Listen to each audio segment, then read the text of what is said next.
personal difficulty and raised in poverty, went through a dramatic inside-out transformation through God's pursuing love. Kim delights in coaching others through their own transformation, and she co-authored the book Incredible Life. Top experts reveal how to create yours. So would you guys do me a favor and please give a warm, refreshed welcome to our next speaker, Kim Peterson. Woo-hoo.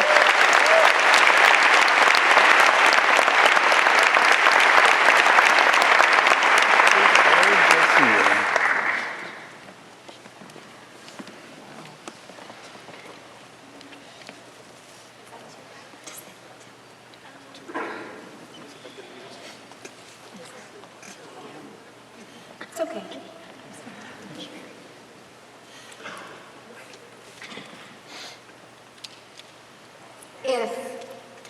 If I told you my story, you would hear hope that wouldn't let go.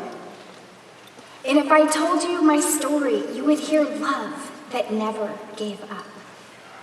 And if I told you my story, you would hear a life that wasn't mine. So if I should speak, then let it be of the grace that is greater than all my sin, of when justice was served and when mercy wins, of the kindness of Jesus that drew me in. Oh, if I was to tell you my story, it would tell of him. Those lyrics by Big Daddy Weave give me words to tell my why and share my story with you all today. My name is Kim Peterson, and this is my story. I was adopted into my forever family when I was just 6 weeks old. Oh, how wonderful to have a forever family with built-in brothers and sisters and a new mommy and a new daddy. How lucky to be chosen. All my joy should be made complete on that momentous day and going forward, right? The problem was is that my parents didn't know how to walk with me through my pain as an adoptee.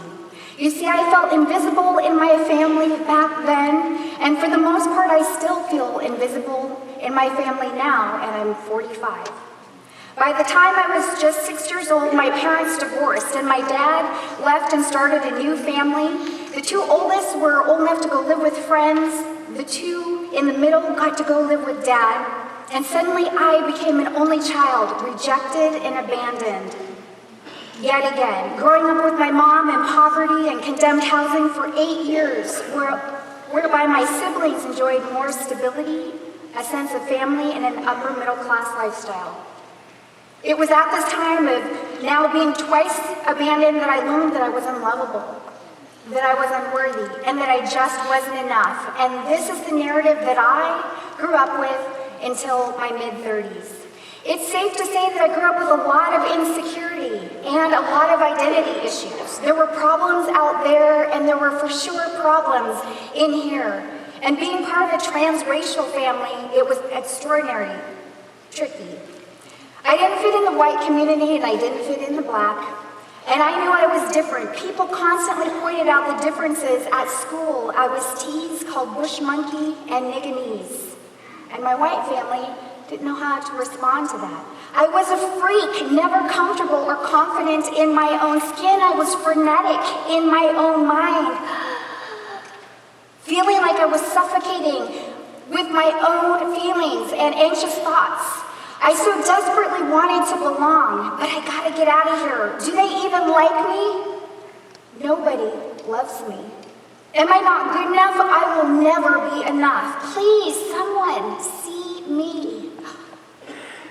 But really, I just want to hide. A big part of the problem was we rarely talked about my lack of belonging. We barely talked about my being adopted, so it became like a denial of my reality, my heritage, and my struggle. Depression took over. Then, as a vulnerable youth, I was sexually assaulted, and by the time I was 15 years old, my depression led me to deep thoughts of suicidal ideation. The power of the subconscious mind, folks, I want to tell you, it was so strong that it woke me up out of a sleepwalk one night in the kitchen with a butcher knife in my hand. But clearly, it was not my time to go. You see, God had a much bigger purpose for me. I had more work to do here, and a very short time after I came across the verses in the Bible of Psalm 139, verses 14 through 16. I didn't know of them then, but they're my lifeline verses today. It's where King David says, I praise you, for I am fearfully and wonderfully made. Your works are wonderful, and I know that full well. My frame was not hidden from you when I was made in that secret place, when I was woven together in the depths of the earth. Your eyes saw my unformed body. All the days ordained for me were written in your book before one ever came to be. Reading this, I now know I was intercepted by God's amazing grace. And slowly the trajectory of my life began to shift as I felt known. I felt loved. I felt celebrated and protected. That said, in my fragmented identity, I looked for answers and love in all the wrong places until finally after college I married an abuser. And at 28 years old, that became the catalyst for me to take off all those dusty family of origin boxes and take them off those shelves and get to work on my healing. I now realize that adoption is a lifetime process. You see, the issues of loss and pain and identity get rehashed over and over and over again until somewhere along the journey we get seen, we get heard, and we feel loved and safe enough to work out our issues, or until the path of our own destruction causes us to do so. Today, but by the grace of God, while I have not arrived, I have experienced deep, precious, and tender layers of healing. And I now experience peace of mind and a sense of belonging and purpose through a ton of therapy, let's just be honest, life coaching and biblical counseling, and putting God to the test. I used to cry out, if you are who you say you are, then heal my debilitating wounds and set this captive free. Well, today, I am free. Amen. Yeah, give it up. Let's just keep going. Yeah, amen. Yes, and yes. Today, I am free, and my identity is rooted and grounded in the love of Christ, and I know I am worthy. I know I am enough, and I am lovable. Imperfectly, perfectly me. And this is my mister, who's in the audience today somewhere. I saw him. Give him a hand. Yes! Yes! Because that is a blessing and that is a miracle in my life. This is my mister, my husband of 3.5 years, my college sweetheart, who I believe God prepared and placed on my journey, knowing that his love was exactly what I needed today. I want you to know that my story is not in vain. It is a platform by which today I get to champion individuals to step into their integrated whole selves and step into their potential through my business called Uniquely Savvy. What I want you to know is that Uniquely Savvy is layman's terms for fearfully and wonderfully made. So parents, what's your story? What I now know is my parents were likely dealing with their own losses and didn't have the capacity to walk with me in my own pain. Can you relate?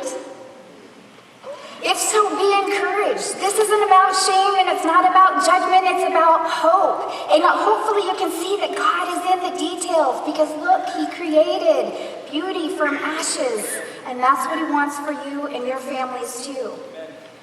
But if I could be so bold, if I could be so bold to share from my very learned experience, I want to give you 3 things to take away, and hopefully you'll take this home to your children. Number 1, hold her face and say, you are loved. I love you, and you are worthy. Number 2, make your children visible. Acknowledge their story. Talk about your child's biological roots and their uniqueness. To do this is to not deny their identity, and it tells them that it's okay. It's safe to give voice to their reality. And number 3, remain in relationship with your kids even after they're grown, even after They turn 18 and they're out of your home. They still need you, mom and dad. And remember their birthdays. Remember their birthdays. You see, because as adoptees, we remember that that's the day we were born into this world. That perhaps if we weren't, we wouldn't struggle as much in our pain. We remember that that's the day we were likely relinquished and given up for adoption. Remember our birthdays. In conclusion, when you hear my story, my deepest desire is that you hear hope and that you see that God is in the details, that He is always at work around you, even when you don't feel it. I believe He is intimately acquainted with your very need and with the very needs of each and every one of your children. The hope is this.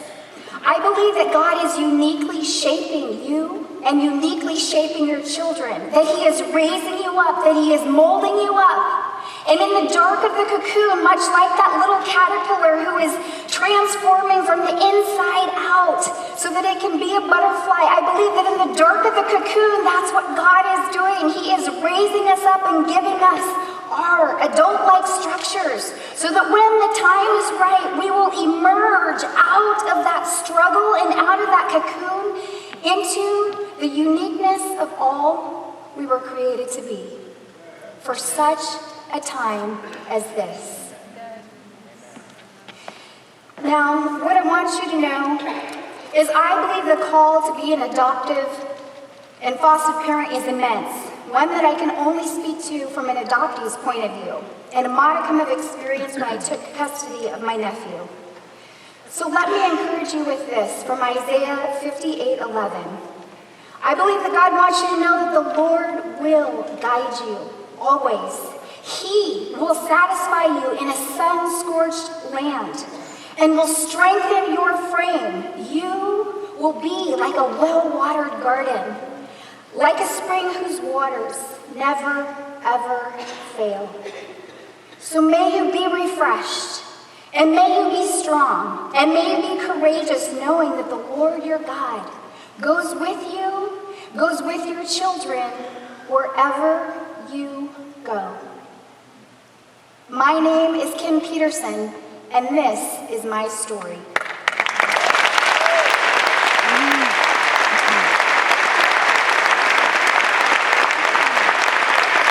All right, thank you so much, Kim.